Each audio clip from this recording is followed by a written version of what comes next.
I was reading the daily laws before setting up this interview, and I'm going to read one. Yeah. It's a set of meditations, 366 meditations on power, seduction, mastery, strategy, and human nature. And so here's the one for June 7th, and I think it's relatively representative of the book.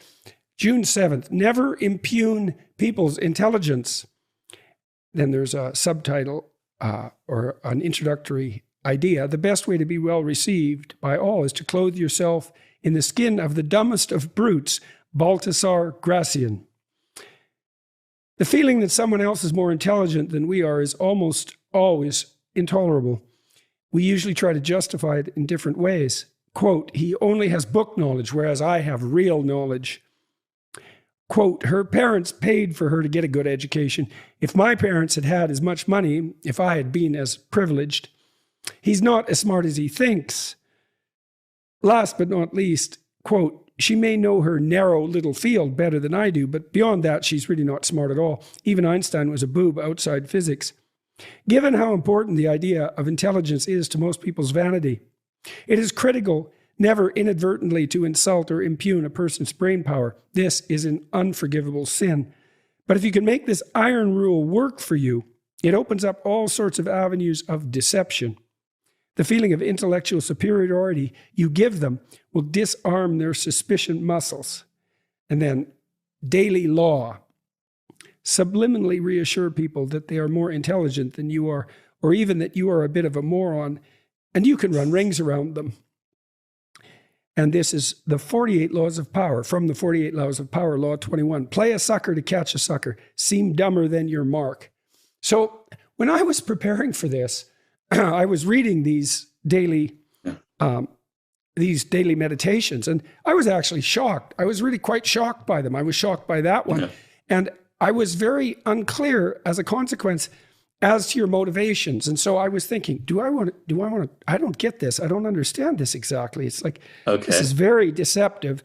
And then I talked to my team who like your books a lot, and my daughter who really liked interviewing you. And I thought, well, there's something going on here that I don't quite understand, which is certainly possible. And then I thought, well, this is maybe a shadow exploration, something like that. Yes. And then I thought, like, I was kind of a dimwit for not catching that earlier. But you know, it is shocking. These are very manipulative laws, let's say. And so can you guide me through the rationale for producing material like that? What are you trying to do with your books? And they've obviously been misunderstood. It says in Wikipedia, Greene's books are sometimes described as manipulative and amoral. And so clear this up for me. Well, you know, that it's a bit manipulative when people write that, because a great deal of the 48 Laws of Power, I'd say, you know, maybe 2/3 of them are not manipulative, have nothing to do with deception.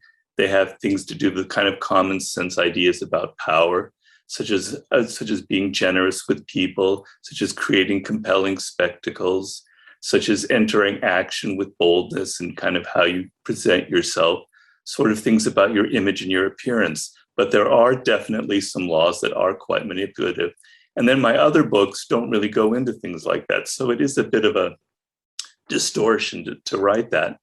But where this comes from is basically, I have a particular idea of power. So maybe I should explain that a little bit.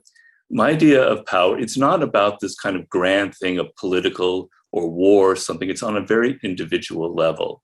And the idea for me comes from Nietzsche and his idea of the will to power, which he explains as every organism has the desire to expand itself, has a desire for expansion.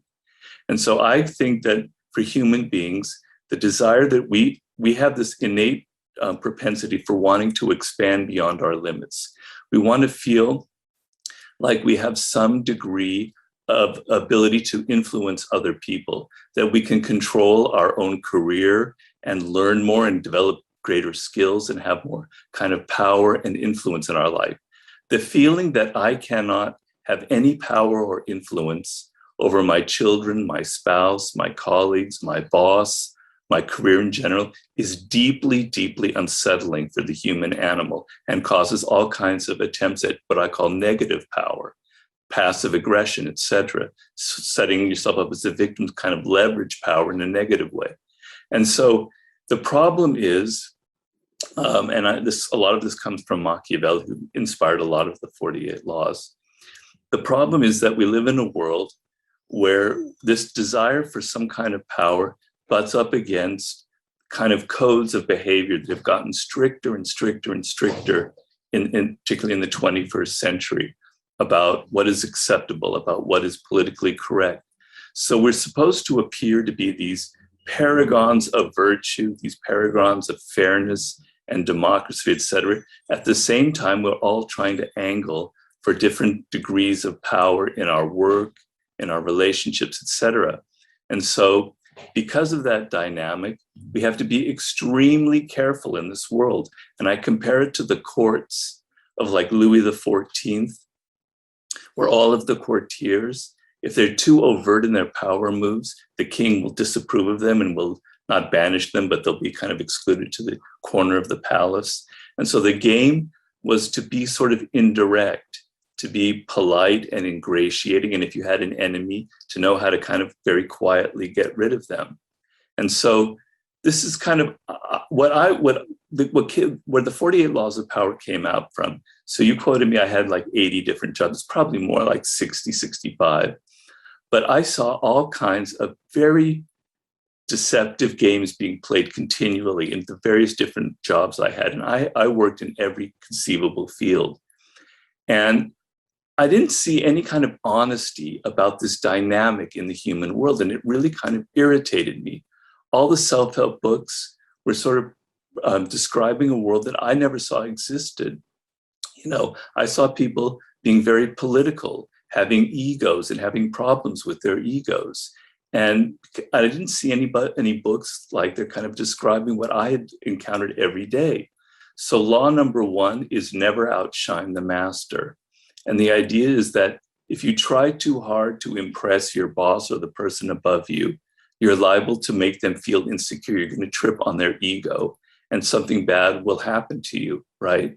And so this seemed like the fact that people have egos and operate with egos and you have to be careful with them seems very clear to me, but I didn't find books out there that were describing it. So I hope this kind of gives you an idea, a little bit of the context where the book came from. Well, so I can't remember who sent me this. I think it was Clay Routledge. Yeah, I think that's right. He just sent me a survey that this organization he works with has completed, stating that something like 40% of millennials don't feel they have any control over their life.